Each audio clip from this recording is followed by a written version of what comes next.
On va parler aujourd'hui du bénévolat.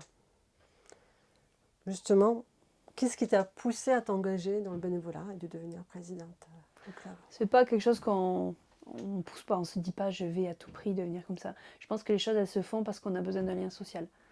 Euh, donc il y a 20 ans j'ai commencé le rugby dans le Gers, donc je suis du Gers, et pas grand chose.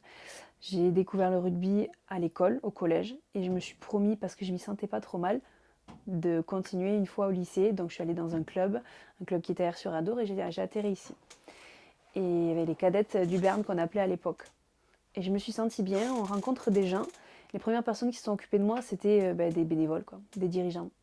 Et ces personnes-là, c'est une deuxième famille.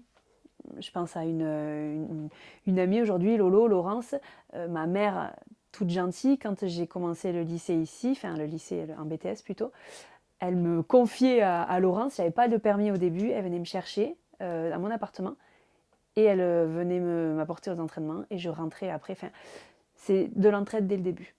Donc j'ai été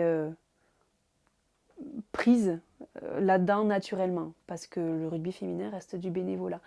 C'est un mot qui, ça m'a un peu toujours agacée quand on osait dire oui, enfin nous les bénévoles, enfin les dirigeants, on est là bénévolement. Ben, je vous assure que les joueuses elles sont aussi là bénévolement. Faut pas oublier que le rugby amateur, alors je parle des femmes d'élite, 1, 2, et les équipes réserves, c'est de l'exigence de très haut niveau, voire semi-pro, mais pas avec les moyens qui suivent.